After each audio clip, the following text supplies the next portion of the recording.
নমস্কার বন্ধুরা, রাধে রাধে। চলে আসলাম একটা নতুন রেসিপি নিয়ে।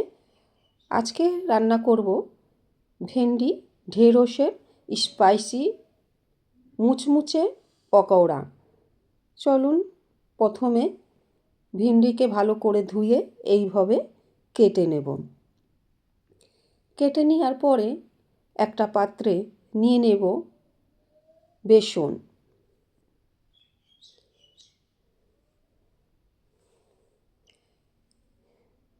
আর দিয়ে দেবো 1 চামচ মতন কালো জিরে, একটু হলুদ, লঙ্কার গুঁড়ো, জিরে গুঁড়ো, আর দিয়ে দেবো একটুখানি আমচুর, আর দিয়ে দিলাম সোডা, আর জল দিয়ে অল্প অল্প জল দিয়ে ভালো করে বেসনকে এইভাবে মিক্স তৈরি করে নেব। আর দিয়ে দেব স্বাদ অনুসার নুন। ভালো করে ফেটে নেব।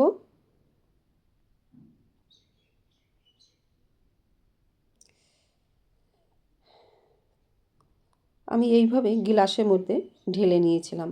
গিলাসের মধ্যে ভেন্ডিকে এইভাবে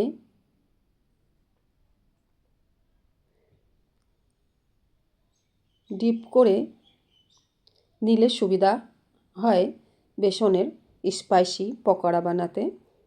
তো এইভাবে করে একে একে, এদিকে কড়াইতে তেল গরম হয়ে গেছিলো, আর একে একে করে সব ভিন্ডি বেসনে ডিপ করে করে দিয়ে দেব।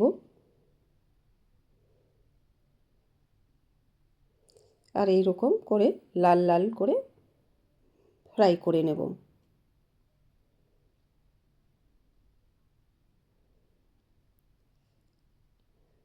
ওই রকম করে সব কটা ভেন্ডি বেসনের সাথে ডিপ করে করে কড়াই তেলে দিয়ে দেব, আর লাল লাল করে ভেজে নেব।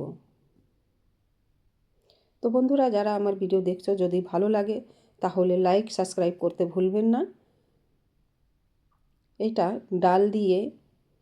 ডাল ভাত দিয়ে খেতে দারুণ লাগে।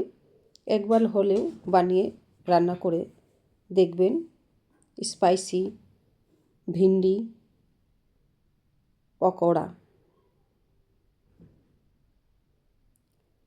খেতে দারুণ লাগে।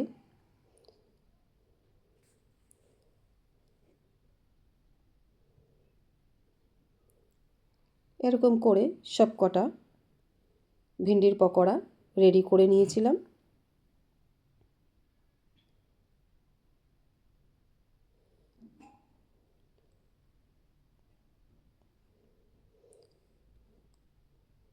তো আমার স্পাইসি কুরকুরে ভেন্ডির পকোড়া রেডি। তো আমার ভিডিও কেমন লাগলো বন্ধুরা, সবাই কমেন্ট করে অবশ্যই জানাবেন। সবাই ভালো থাকবেন, সুস্থ থাকবেন। দেখা হচ্ছে একটা নতুন রেসিপির সাথে। টাটা।